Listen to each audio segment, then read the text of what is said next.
Hi, I'm Dom, and this is week 5 of starting the UK's largest wholesale machinery hub.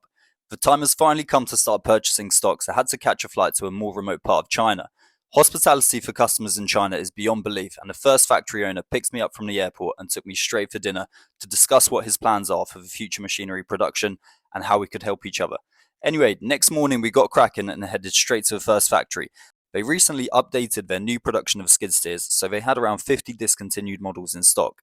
Impressive machines with American-made Briggs and Stratton engines. They also had around 30 one-ton mini diggers with various engines and specs. Here was just a few of them, and also this one very cool-looking Bobcat-style skid steer which had a Yanmar diesel engine. Had a quick meeting with a security guard, and then it was on to negotiations. Most of the negotiating for factories take place over lunch or dinner, which is lovely. Managed to make a deal on their skid steers, mini diggers, and it was on to factory number 2. Much bigger factory this time, and again they had lots of micros and mini diggers, but the asking price was too high.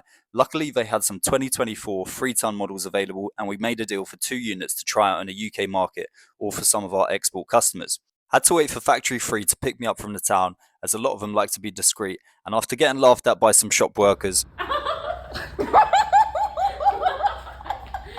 it was back to business. This factory specialised in diggers under 1.5 tonnes and definitely looked the part, but after sitting down with the owner, no deal was made. However, with factory number 4, this was about to change.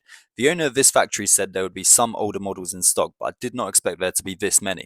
There was over 80 of them in stock. Ended up making a list of the models I wanted, which included some with side joystick controls, swinging booms, and engines varying from American-made Briggs to Chinese coupe engines. Great looking machines, and after testing them out, it was on to negotiations.